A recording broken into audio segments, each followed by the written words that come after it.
I don't think it sends the right signal. I think she should have steered clear even of a brief, casual social meeting with the former president.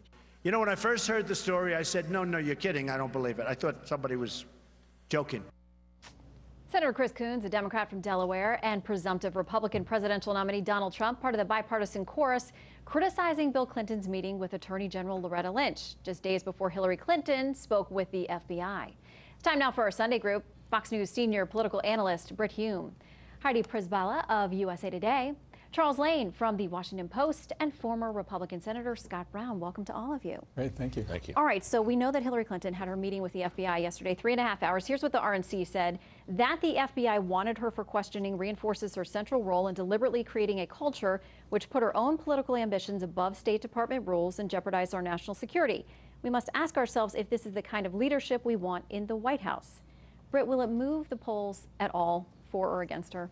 No, I doubt that statement will, and I'm not sure the meeting with the FBI will, but it does confirm that something serious is going on here and that this is not, as she keeps repeating, some kind of security review. As the FBI director himself said not long ago, they don't do security reviews, they do criminal investigations, and that is unmistakably is what this is.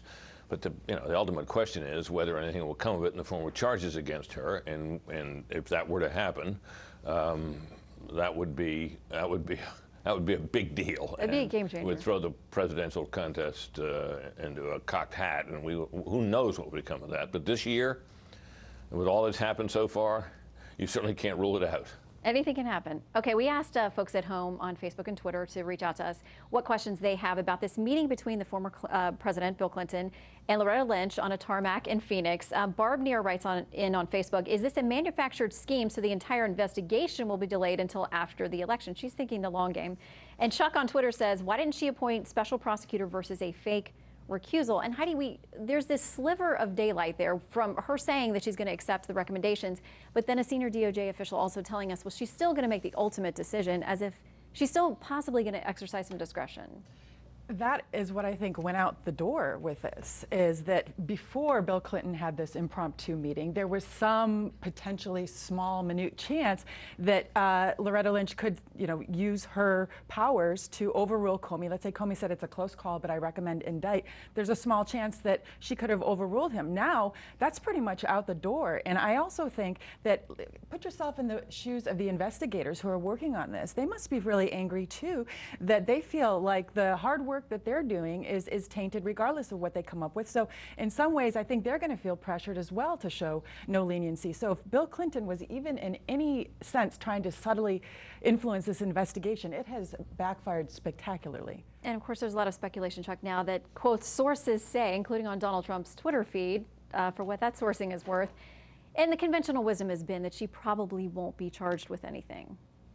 Well, it's now become, for many of the same reasons that Heidi has said, has become a perfect lose-lose situation for Hillary, because there's two alternatives. She could be indicted, which is a catastrophe and probably would lead to her withdrawal from the race, or she could not be indicted, and everybody is going to look at this process now as somehow tainted by the meeting between her husband and the Attorney General. Everybody keeps talking about what an asset Bill Clinton is to her campaign, but boy, this is not the behavior of somebody who's an asset. It has absolutely undermined the whole process, and again, it puts the Attorney General in this box where she really can't, even appear to have any discretion over this process, especially now that she's had this meeting. But to do that removes any, essentially neuters herself and won't be enough to satisfy the critics. It's a complete mess, a totally self-inflicted wound by the candidate's husband himself. Well, we'll wait on the timing of a final, conclusion to that. In the meantime, we did have a final conclusion to the Benghazi panel, the House Select Committee this week. And basically, the Clinton camp and supporters are celebrating a victory, saying there's nothing new here. Let's get a little bit of her reaction. This is her in Denver on Tuesday. It had to today report it had found nothing to contradict the conclusions of the Independent Accountability Board or the conclusions of the prior multiple earlier investigations carried out on a bipartisan basis in the Congress. I'll leave it to others to characterize this report, but I think it's pretty clear it's time to move on. Well, and there was criticism actually from the far right on this as well. Brent Bazell, the president of the Media Research Center, said this: "I'm stunned by the GOP's unwillingness to accomplish anything in Congress, which now extends to resolving investigations. It was up to Trey Gowdy to get to the truth, and he punted. Everyone involved in this charade disgraced himself." Senator? Well, first of all, two things. Loretta Lynch, rookie mistake. She should be ashamed of herself. I agree with Chuck Schumer, and she should recuse herself as he requested back in 2006. With regard to this, we did learn a lot, and with respect to the congressman and to the statements by the secretary, we learned and we confirmed that she lied. And as a result of that lying and failure to act, knowing that there were problems there, knowing there were security breaches, people died. And as a result of that, she came back and she lied, saying it was a video, it was terrorism. And everybody knows it's terrorism. And had she come back and said, listen, we made mistakes, this is what we need to do in the future, so it's never done before, again, it would have maybe been a little bit different. But we see over and over her lack of accomplishments when it comes to our national and foreign security. ISIS, it's grown and developed during her watch. Libya, the reset, Syria, the reset with Russia, Syria, where Assad's a reformer. And we could go on and on and on. And if it's going to be a debate about foreign policy, she's going to have some very, very real problems. But Brit, she basically comes out relatively unscathed in this Benghazi report. Yeah, I would agree with that, especially because the one thing that has been missing in this whole case from the jump is the kind of relentless pursuit of the story that used to characterize these scandals, and I'm talking about by the media. That has never been present here. It's been a couple of news organizations, this one being one of them, that has pursued this story with some vigor. It is an enormous force multiplier in these kinds of cases when the media are on the loose and after the story. They never have been, they aren't now. There was in this case, in my opinion, unmistakably a cover-up from the jump. And that became pretty evident early on, and it's even more clear today. There's an old axiom, used to be an axiom in Washington, that it isn't the misdeed that will cause you trouble, it's the cover-up. That seems no longer to be true, at least as it relates to this case. That cover-up should have been a big deal from the start, and it never really has been. And the result is what you see.